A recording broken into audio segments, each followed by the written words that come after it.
রাধে রাধে বন্ধুরা, সন্ধ্যার আগে যে কাজগুলো আমি করি সেটা আগের ভিডিওতে দেখিয়েছি। আজ দেখাবো সন্ধ্যা দেওয়ার পর আমি কি কাজ করি পুজোর ঘরে। প্রদীপ আর ধূপ তৈরি করে নিলাম। 3খানা ধূপ 3টে সিংহাসনের সামনে বসিয়ে দিলাম। তারপর আমি সন্ধ্যা আরতি করে নিলাম।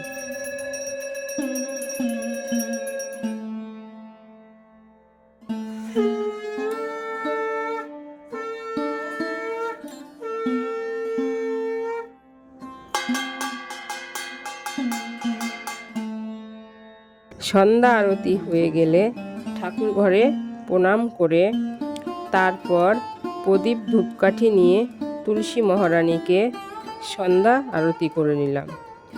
আমি ঠাকুরের সামনে বসে কিছুক্ষণ মহামন্ত্র পাঠ করলাম। তারপর গোপু সোনাদের সিঙ্গার খুলে দিলাম। গরম ছিল বলে গোপু সোনাদের জামাও খুলে দিয়েছি। শুধু প্যান্ট পরিয়ে গোপু সোনাদের শয়ন দিয়ে দিলাম। তারপর ফ্যান চালিয়ে নাইট বাল্ব দিয়ে দিলাম।